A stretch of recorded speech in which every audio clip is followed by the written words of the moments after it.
Bonjour, nous voici ensemble pour ce nouveau temps de lunaison qui est donc demain, le 15 novembre, qui va être fortement imprégné par le signe du Scorpion. Et oui, aïe aïe aïe, cela annonce une forte probabilité qu'il y ait des champs émotionnels très très très forts en action. Les rébellions vont être très présentes lors de cette lunaison.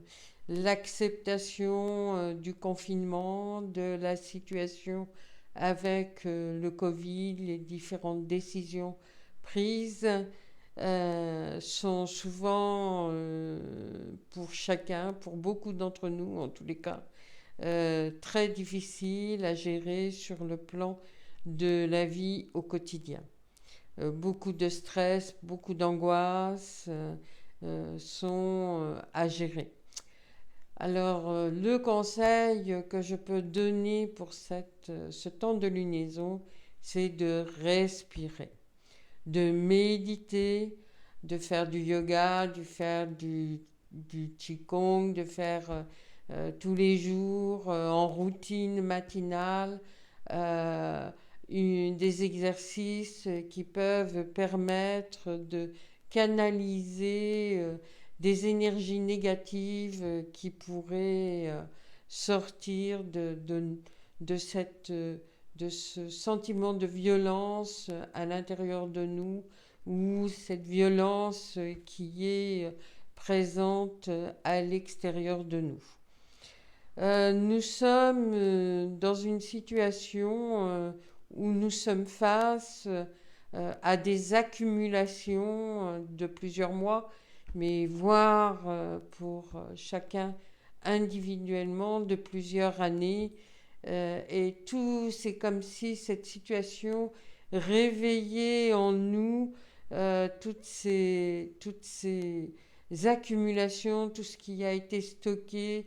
Et nous sommes un peu, pour certains en tous les cas, comme un volcan prêt à éclater, prêt à se réveiller.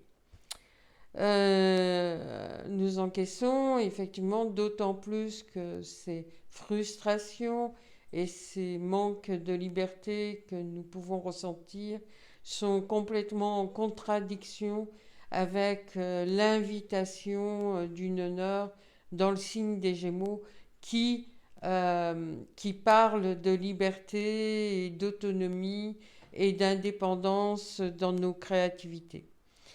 Nous sommes complètement sur le nœud sud, qui donc se trouve en face dans le signe du Sagittaire, qui lui va nous donner toutes les bonnes raisons et toutes les bonnes justifications de ces contraintes dans lesquelles nous pouvons nous ressentir. Il y a aussi d'autres choses qui sont en train de se mettre en place.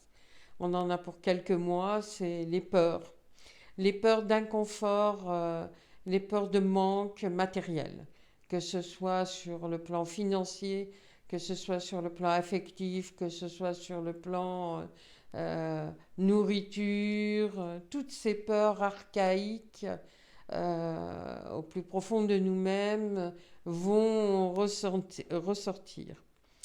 Une solution, il y en a toujours, c'est de se regrouper et de trouver bien ensemble des moyens qui peuvent nous aider à aller au-delà de ces peurs. Donc, élevons une chose très importante, élevons nos consciences. Élevons nos consciences et nettoyons au maximum nos lunettes pour voir nos lunettes intérieures pour avoir de meilleures visions. Et puis surtout pour éviter de nous laisser embarquer par des sensibilités extrêmes, des sensibleries, des susceptibilités qui peuvent mettre nos paroles, nos mouvements de travers. Donc, le fait d'élever nos consciences va nous aider à nous apporter d'abord à nous-mêmes de la douceur, et cette douceur va pouvoir rayonner sur les autres, sur le monde. Si nous pouvons éviter les attaques frontales, tant mieux. Nous avons, avec tout ça, nous sommes quand même pourvus de beaucoup d'énergie, de forces positives. Allons les chercher pour pouvoir les utiliser sans excès, sans demi-mesure. Restons vigilants à ce qui se passe à l'intérieur de nous, et mettons dans la lumière, surtout dans tout ce qui est trouble, tout ce qui nous semble trouble, tout ce qui est obscur, tout ce qui nous semble obscur. Transformons, donnons des capacités transformatrices pour nous diriger vers des points plus lumineux qu'actuellement. La rétrograde de la planète Mars se termine demain. Elle reste dans le signe la planète reste dans le signe du Bélier jusqu'au mois de janvier, donc elle va être encore plus active, hein, puisqu'elle est maître du signe du Scorpion et du signe du Bélier. Donc Mars a une certaine puissance pendant ce mois. La lune noire dans le signe du Taureau, qui vient de commencer son transit le 21 octobre. On en a jusqu'au mois de septembre l'année prochaine. Nous fait prendre conscience de tout ce qui est vivant. Alors, à commencer par notre corps vivant, et à commencer aussi par toute la nature qui nous entoure, qui est vivante et qui demande, elle aussi, à être nourrie de lumière et d'amour. Nous aurons pendant ces quelques mois une acuité particulière par rapport à nos sens, l'ouïe, la vue, l'odorat, le ressenti. Tous nos sens vont être particulièrement développés. Le taureau aime bien utiliser les sens, les odeurs, les couleurs, pour pouvoir nous montrer la beauté des choses.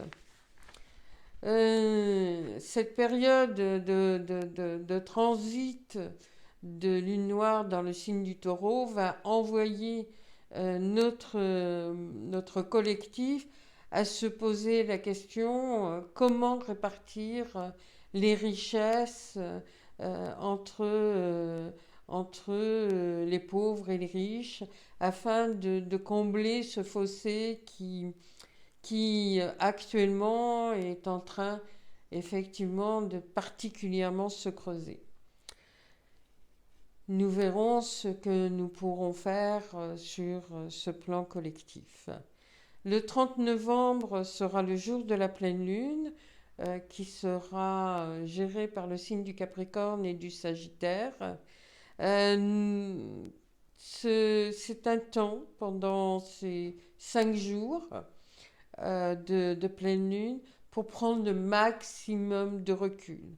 Vraiment de prendre le maximum de recul pour pouvoir vivre les choses, au lieu de les vivre en les regardant à 180 degrés. Peut-être pouvons-nous faire des efforts en prenant de la hauteur, pour les voir à 300 degrés minimum.